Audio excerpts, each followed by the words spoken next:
Mats na mats ulam namin, no? Kinilaw na kamatis, sibuyas, tuyo, nilagang puso, tapos kape. Pero dahil kulang ang kamatis, may inahinog pa ako sa isang puno. Ayan guys, oh, nakita nyo? Oh, kukunin natin siya ngayon kasi kulang yung aming kamatis, oh. Oh, di ba? So, saktong-sakto sa tuyo, oh. Oh. Oh. Ayan, masarap na almusal. Ayan, no? Kamatis sa tuyo, oh. Huh.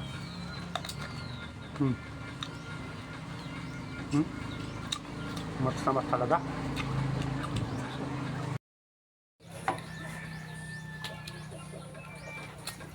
Pamahaw muna, pamahaw.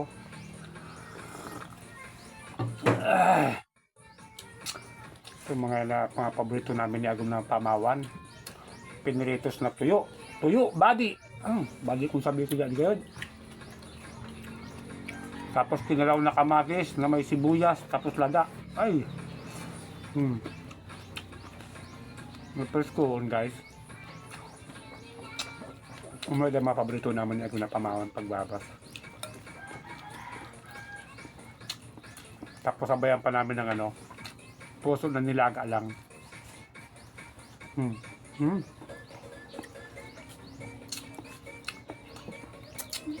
Yung puso, ilaga mo lang, asin lang ah. Ito na. Dala mo maliligo na. Gusto kasi nito lang may katabi. May ano. Tapos labis pa yung tuyo. Tuyo na, tapos yung kamatis na ano, galing sa ating backyard doon sa likod. Ang tamis ng kamatis. Raspo. Pag talaga pitas mo sa puno, kahit pulang-pula na siya, malutong pa rin. Bagay na bagay sa tuyo. Sabayan pa ng kape.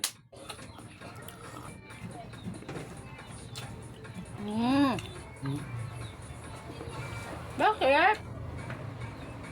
Kakain tayo ah. Busin mo na sa bibig mo. Kasapan tuyo na to. Hindi gano'ng maalat. Diligo na. Masarapan lang. Kahit isaw mo sa ano to, isarog mo sa ano to, gatang langka. Ay, dabis yan sa gatang langka. Guys, oh, sa gatang langka, dabis to. Kaso gawa lang ang hirap namin magata dito kasi napakamahal talaga ng nyug dito. Di katulad sa ibang lugar na mura ang nyug. Ginto ang presyo ng nyug dito sa amin kaya nahirapan kami magata. Teka lang. Masarap sa tuyo na to. Kahit suka lang na may ano, may sili. Tapos bawang na pinisa. Suka. Saka sili. The best king susawan itong tuyo.